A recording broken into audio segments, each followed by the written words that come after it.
हाँ भाई।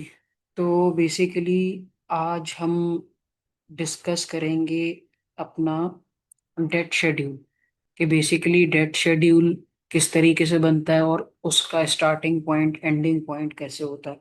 मैं कोशिश करूंगा ज़्यादा डिटेल में ना जाऊं, ऊपर ऊपर से जितनी भी रेलेवेंट चीज़ें उसको डिस्कस कर लूं ताकि तुम्हें समझ में आ जाए। सबसे पहले डेट शेड्यूल बनाने के लिए हमें सोर्स फाइल पे जाना पड़ता है। सोर्स फाइल यानी जो कंपनी की इंफॉर्मेशन जहाँ पे हमें गिवन होती है। कंपनी की इंफॉर्मेशन हमें कहाँ गिवन होती है? एनुअल रिपोर्ट्स पे। तो मैंने क्या किया है, यहाँ पे हमने एनुअल रिपोर्ट्स खोल के रखी हुई है। 2021 से लेके 2024 तक की मैंने एनुअल रिपोर्ट्स खोली हुई है, क्योंकि जो प्रीवियसली हमने काम किया है,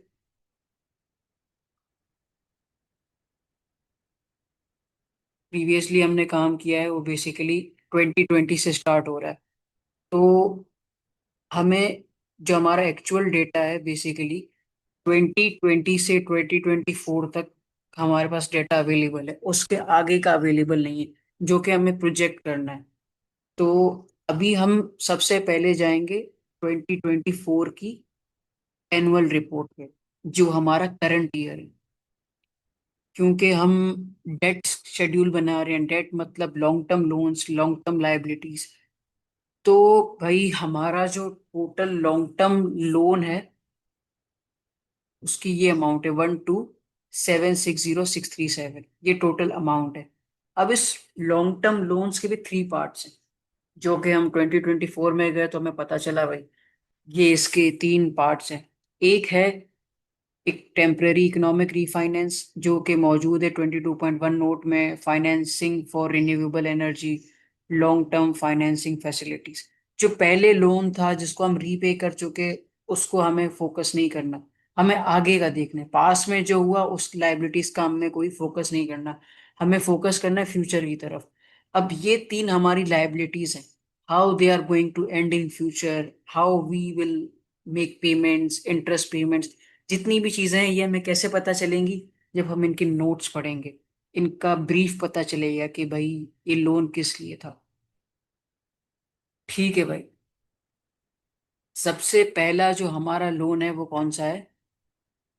टेम्पररी इकोनॉमिक रीफाइनेंस। क्या है? Temporary economic refinance. इसको मैं हाईलाइट कर लेता हूँ।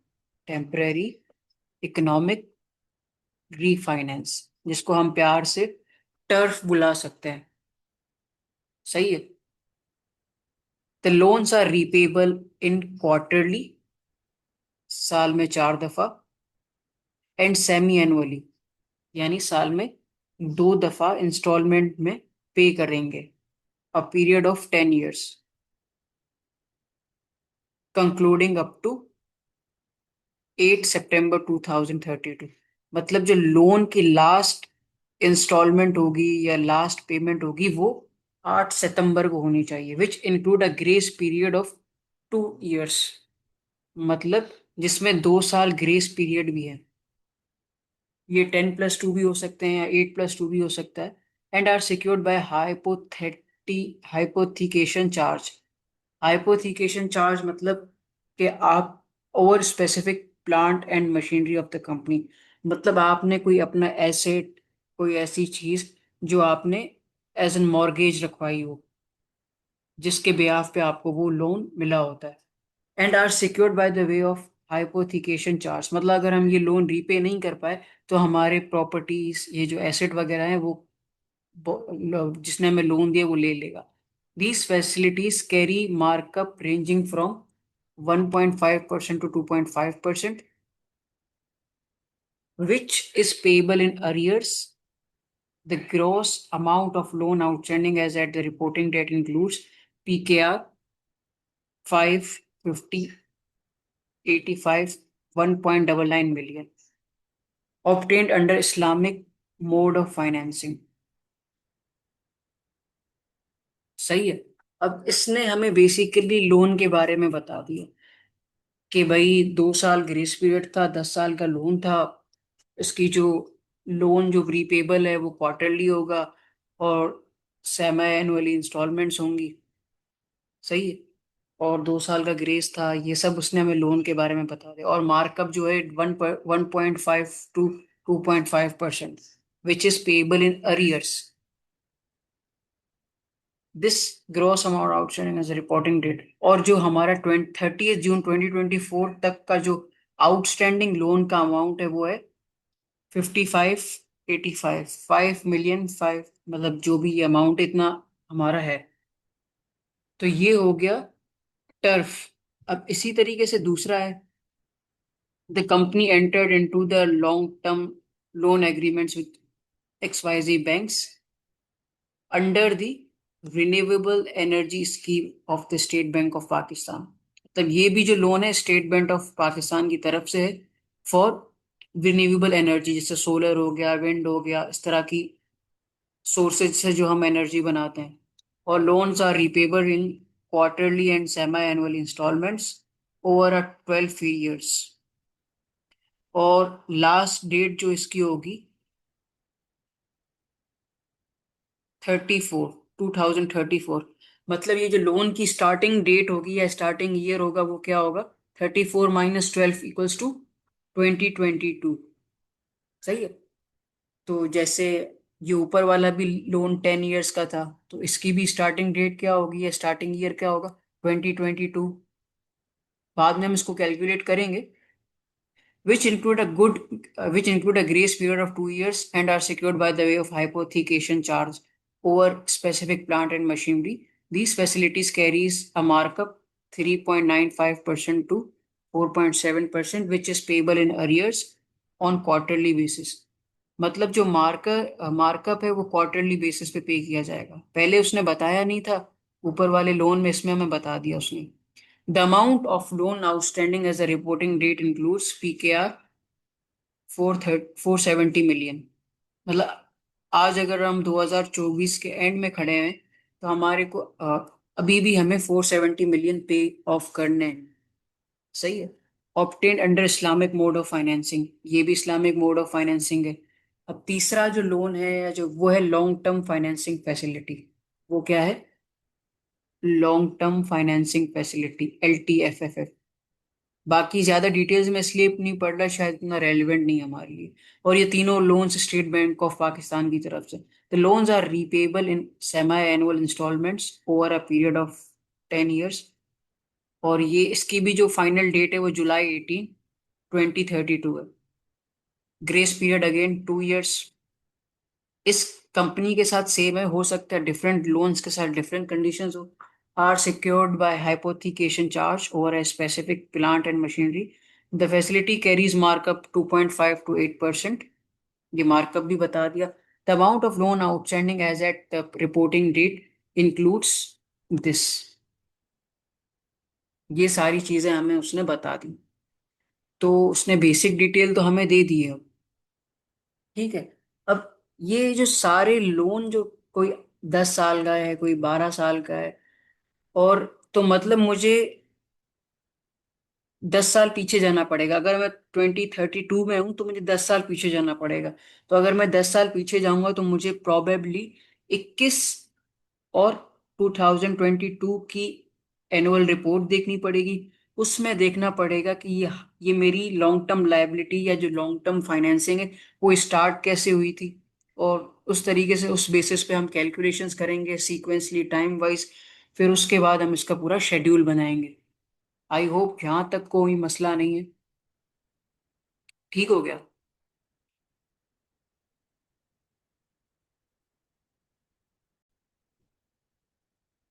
अब ये तीनों लोन्स की डिटेल्स हमने यहाँ से देख ली हैं, उनको समझ भी लिया है।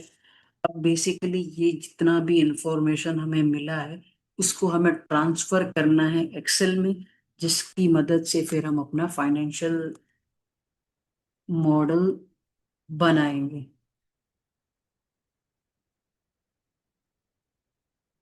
कहाँ गया, ये रहा। बेसिकली हम यहाँ पे पहुंच चुके हैं। सही। ऑन माय लेफ्ट साइड जो सबसे पहला हमारा था रिन्यूएबल एनर्जी स्कीम, उसका लोन अमाउंट, उसका मार्कअप, उसका number of instalment, tenor, grace period, assumed rate. Assumed rate हमेशा हम हायर वाला लेते हैं। जैसे यहाँ पे इसने हमें दिया हुआ था, अज्यूम्ड रेट इसने दिया हुआ था 3.95 से 4.75। तो यहाँ पे हमने ले लिया है 4.57। ये कंजर्वेटिव अप्रोच होती है कि अगर कोई ऊपर नीचे भी हुई तो हम ज्यादा कॉस्ट लेंगे। तो इसी तरीके से हमने अज्यूम्ड रेट हमेशा ज्यादा वाला लेना है, जो रेंज का सबसे बड़ा हुआ रेट होता है, ज्यादा कॉस्ट होती है वो बेसिकली। तो तीनों का डेटा हमने इस तरीके से कॉपी पेस्ट कर लिया है। ठीक है, जो हमारे पास स्टेटमेंट थी। तो बस इसमें एक चीज लोन अमाउंट के लिए मैं तुम्हें और कंफर्म करूंगा कि लोन अमाउंट के लिए हमें थोड़ा सा पीछे जाना पड़ेगा। जो हमने बेसिकली फाइनेंशियल स्टेटमेंट्स निकाली हैं, यहाँ से मैंने पढ़ लिया। अब मुझे 10 साल पीछे जाना पड़ेगा, और 10 साल पीछे जाके मुझे नोट करना पड़ेगा कि भाई इनिशियल अमाउंट क्या थी, अगर मैं 2021 में चाहता हूँ। सही है, ये लॉन्ग टर्म लोन्स का मेरा नोट है। और इसमें मैं देखता हूँ Islamic temporary refinance which is 22.2। तो यहाँ पे मैं जाता हूँ, तो इसने मुझे ये सारी डिटेल वही वाली दी हुई है। और ऑब्वियसली हर साल मार्कअप वगैरह चेंज होता है, तो हम उस पर फोकस नहीं करते। अब जब यहाँ पे मैं फोकस करता हूँ ना, तो मुझे 2020 वाले कॉलम में ना मुझे ओपनिंग बैलेंस या 2022 में कोई भी टेम्पररी इकोनॉमिक रीफाइनेंस नहीं थी। जबकि 2021 के एंड में मेरे पास ये नंबर अवेलेबल था विच इज 2.6 मिलियन। तो मतलब जो ये मेरा लोन मुझे अवेल हुआ है विच इज जून 2021, क्योंकि ये एंडिंग बैलेंस में मेरे पास अवेलेबल है। तो सिंप्लीफाई करने के लिए इसको, इस अमाउंट को मैं लोन की अमाउंट कंसिडर कर लूंगा। ठीक है, सॉरी, टर्फ की। तो 2021 में तो हमारा टर्फ था। तो ये सारी चीज हमने यहाँ पे लिख दी थी, क्योंकि ये 10 इयर्स 2 इयर्स वो डिटेल हमें पहले ही दे चुका था। बस हमें वो ओपनिंग अमाउंट नहीं बता रहा था। इस तरीके से हर उसकी हम कर लेंगे। अब आगे चलते हैं, दूसरी फाइनेंशियल स्टेटमेंट देखते हैं। ये तो हो गया 2021 का। अब 2022 की स्टेटमेंट खोलते हैं, उसमें देखते हैं। अब 2022 की स्टेटमेंट में आ गए। सही हो गया। अब इसमें टर्फ की ओपनिंग वैल्यू 2.6 मिलियन शो हो रही है, और 2022 के एंड में वो अमाउंट इंक्रीज लग रही है। हो सकता है इसमें कोई एडिशन हुई हो, या कोई इंटरेस्ट पेमेंट वगैरह हो सकती है। ये जब हम शेड्यूल बनाएंगे तो हम देखेंगे। But on below of that हमें दो लोन्स और मिल रहे हैं, एक financing for renewable energy and long term financing facility, जो 2024 की स्टेटमेंट में हमें मिले थे। सही है।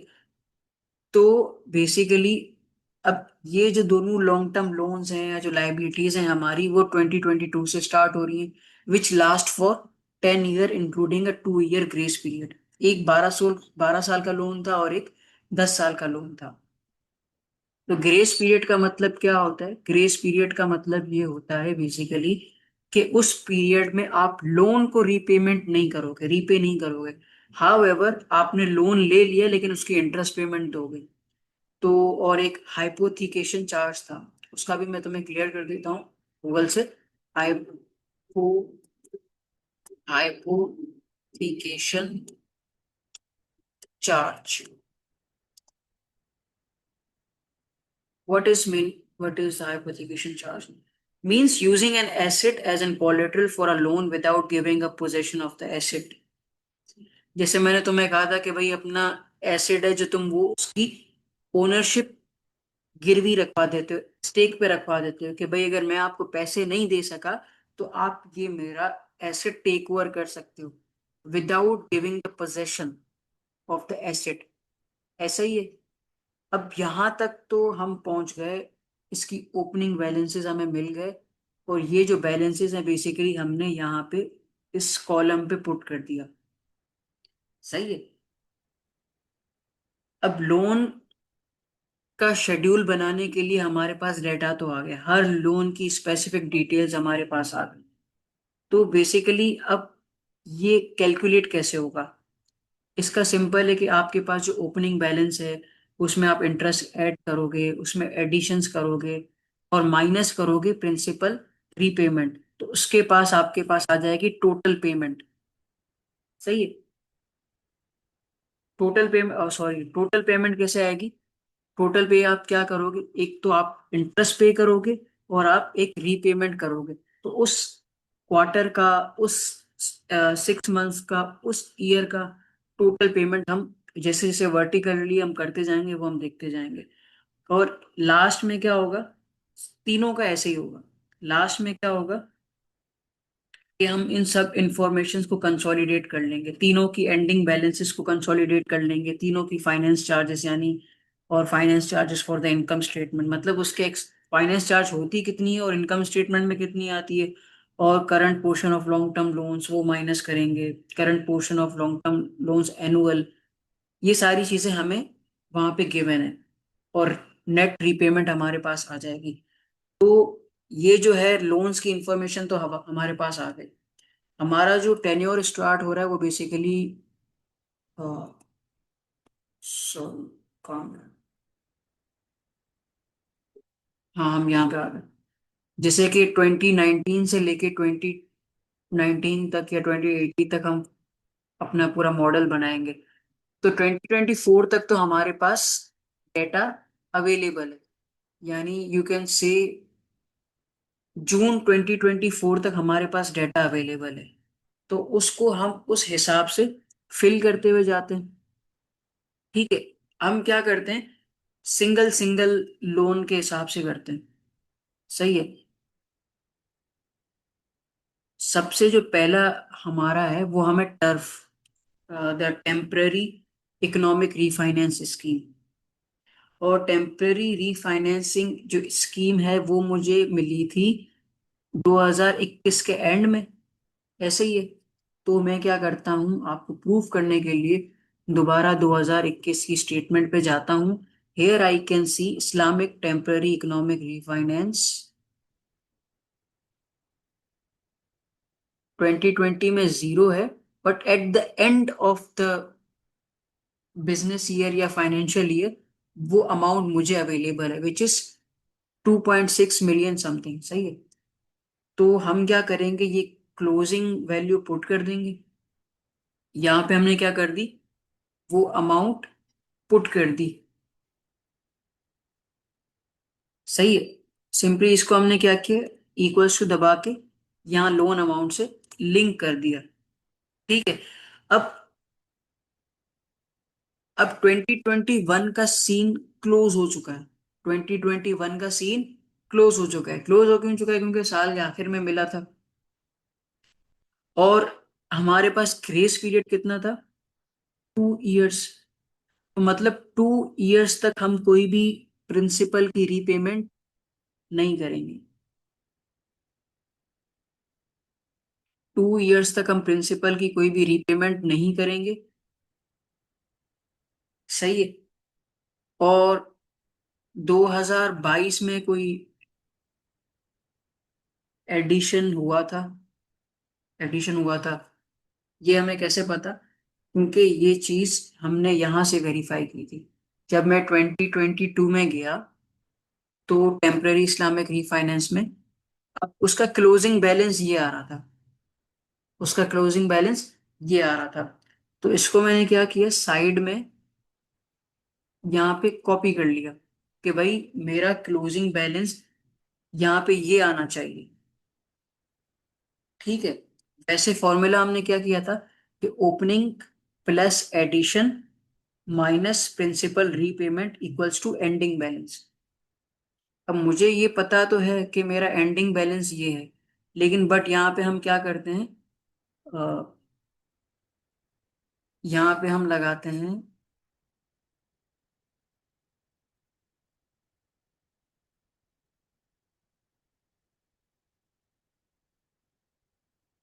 तो मतलब ये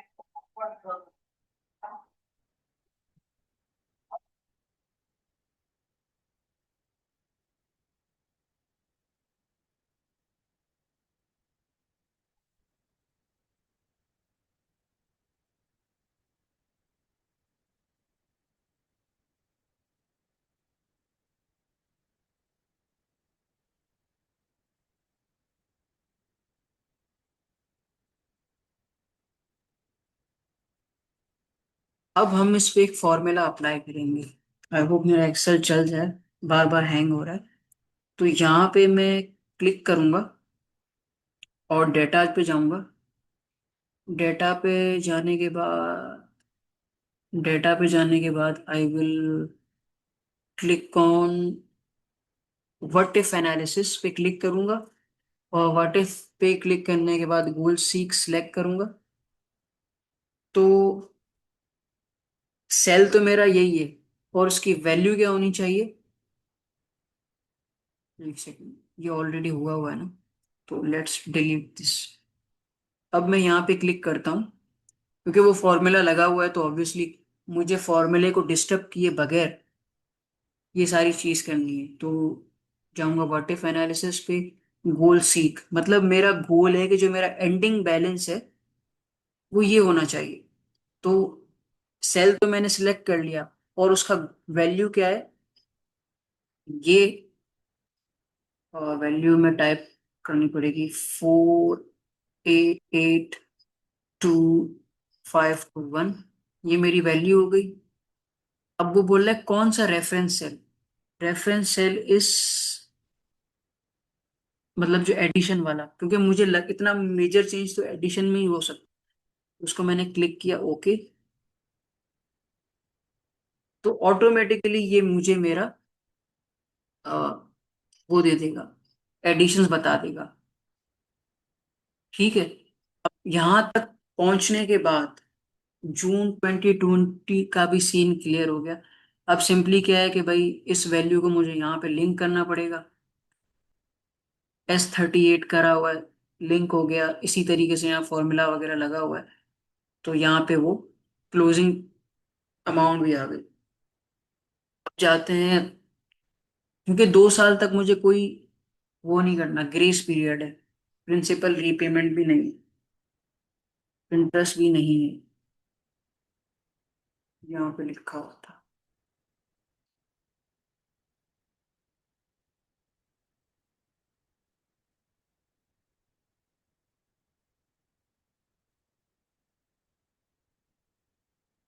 ठीक हो गया।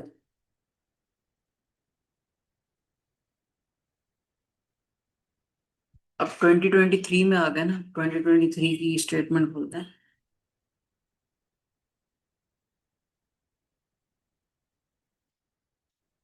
अभी हम टेम्परेरी रीफाइनेंस पे काम कर रहे हैं। तो 2022 में अमाउंट थी 488251, सही है, जो कि हमने मेंशन करी हुई है, 488251।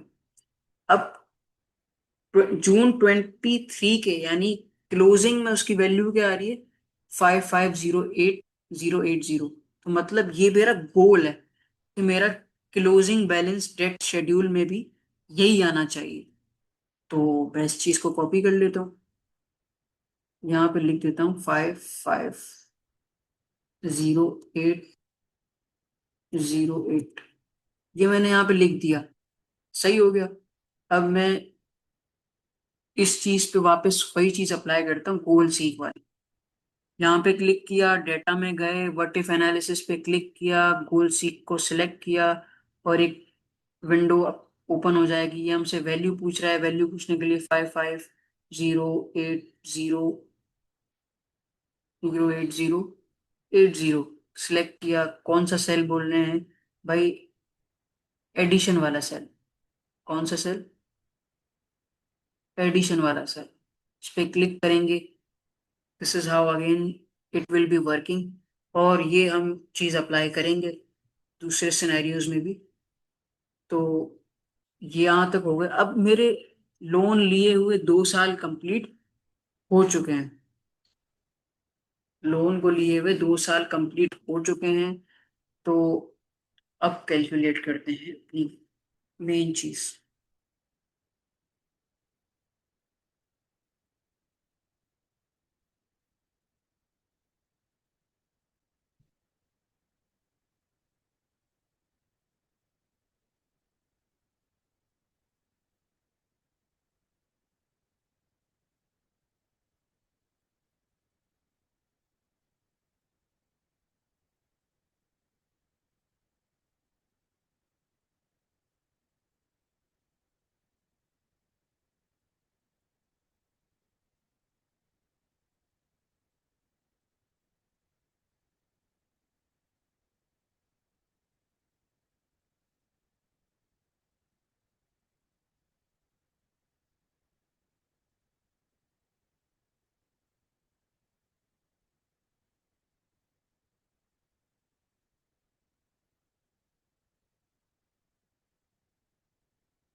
सही।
सितंबर।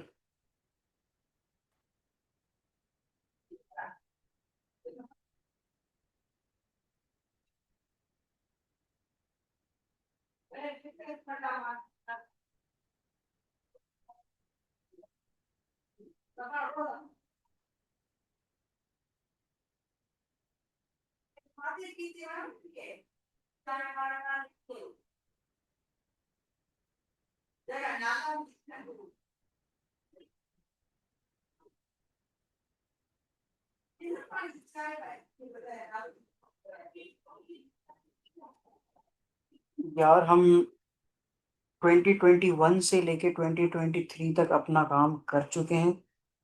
अब हम आगे बढ़ते हैं 2023 की तरफ, यानी जो हमारा थर्ड ईयर है उस पे काम करते हैं। Opening balance as it is link कर दिया, पूरा फॉर्मूला लगा हुआ है। एंडिंग बैलेंस आ गया।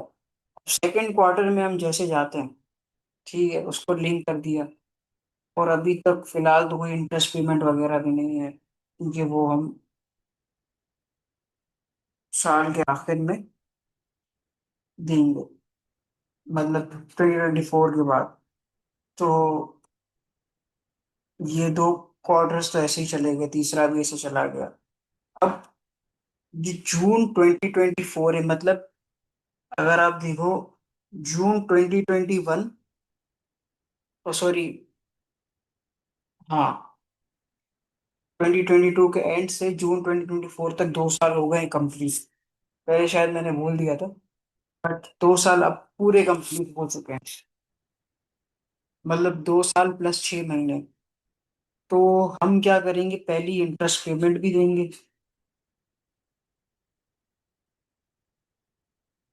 और प्रिंसिपल रीपेमेंट भी करेंगे। इंटरेस्ट तो फिलहाल अभी हम कैलकुलेट नहीं कर रहे, वो हम, क्योंकि वो हम क्वार्टरली देते हैं ना, 3 3 मंथ्स वाइज देते हैं। तो वो हम थोड़ा आगे जाके देखेंगे। तो ये वाली जो क्लोजिंग बैलेंस है ना, 53133030,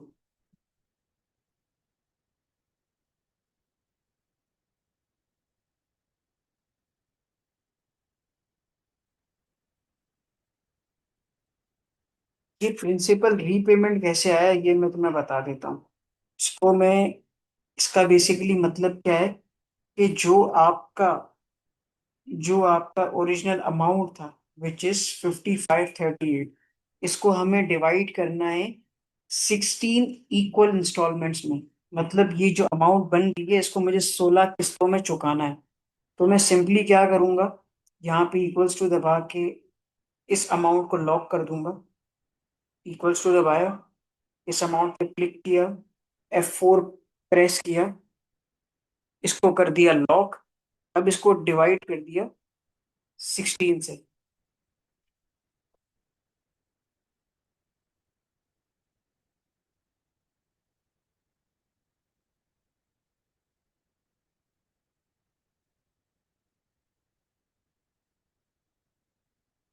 तो इस तरीके से मेरा ना ये अमाउंट आ जाएगा।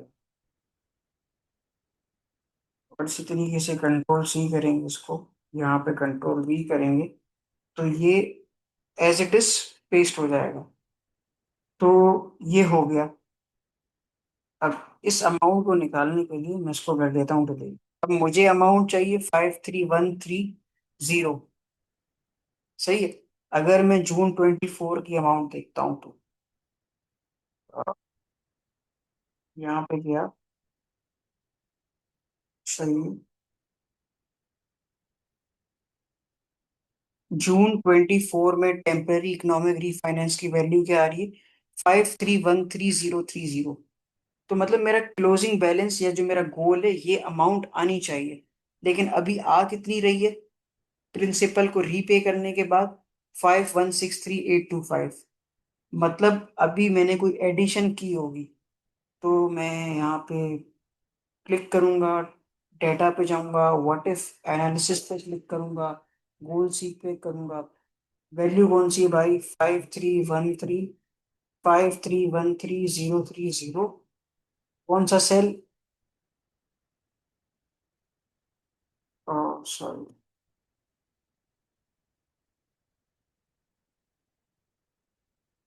कौन सा सेल? ये वाला सेल। ओके करूंगा तो मेरे पास अमाउंट आ जाएगी। इससे करने के बाद मेरे पास इस quarter ending value of June 2024 आ जाएगी। यहाँ तक पहुंच गए हम। अब जून तक तो हमारे पास डेटा मौजूद है, सही है। तो इसके आगे क्या करना पड़ेगा? हमें करना पड़ेगा प्रेडिक्ट। सही है, अब 2 साल भी कंप्लीट हो चुके हैं तो अब इंटरेस्ट पेमेंट का भी बनता है। ये ओपनिंग वैल्यूज लिंक कर दी। इंटरेस्ट कैसे निकाला? इंटरेस्ट काफी सिंपल है बेसिकली। जो हमारा ओपनिंग बैलेंस है, जो हमारा ओपनिंग बैलेंस है, इसको मल्टीप्लाई करेंगे, इसको मल्टीप्लाई करेंगे। एक दफा करके देखते हैं। हमारा ओपनिंग बैलेंस मल्टीप्लाई बाय हमारा अज्यूम्ड रेट, क्योंकि अज्यूम्ड रेट हम लॉक कर दे देंगे, वो ये आगे ही चलता रहे। तो एफ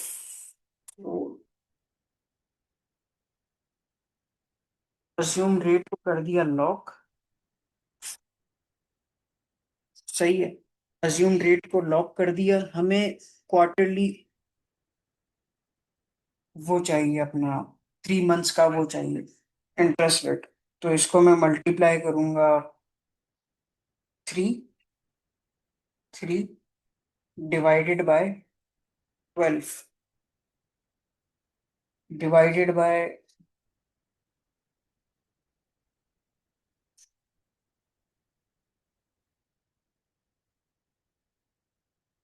इसको डिवाइडेड बाय 100 भी करना।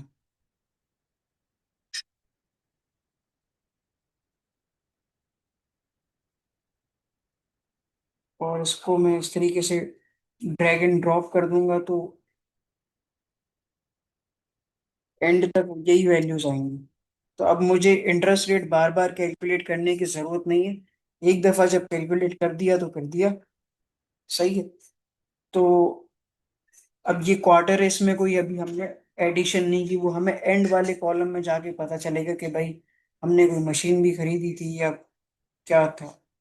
अब ये हो गया। और इस क्वार्टर में जितनी टोटल पेमेंट की है वो टोटल पेमेंट में लिख जाएगी, और इससे ये क्लोजिंग बैलेंस आ गया। ये लिंक हो गया, इंटरेस्ट रेट ऑलरेडी कैलकुलेट हो गया क्वार्टर वाइज। और कोई एडिशन ये तो हमें एंड में पता चलती है। प्रिंसिपल रीपेमेंट हम ऑलरेडी कैलकुलेट कर चुके हैं, इक्वल पेमेंट्स। टोटल रीपेमेंट क्या हुई है? टोटल रीपेमेंट क्या हुई है basically? Interest rate, principal repayment, इन दोनों का सम।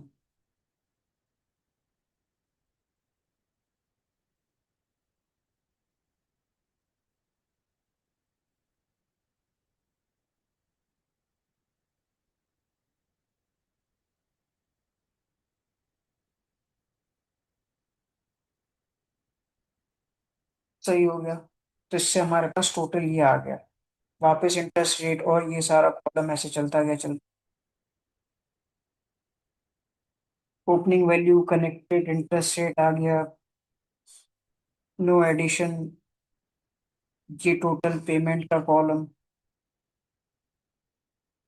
और ये इस तरीके से चलता गया। इस तरीके से ये हम सारा कर लेंगे, ये सारा ड्रैग एंड ड्रॉप कर देंगे तो ये पूरा हो जाएगा। इसी तरीके से चलता जाएगा। आई होप ये समझ में आ गया, और राहत भी बहुत हो गई है, मुझे नींद भी आ रही है। अगर कोई क्वेश्चन हो तो पूछ लेना मुझसे, ठीक है।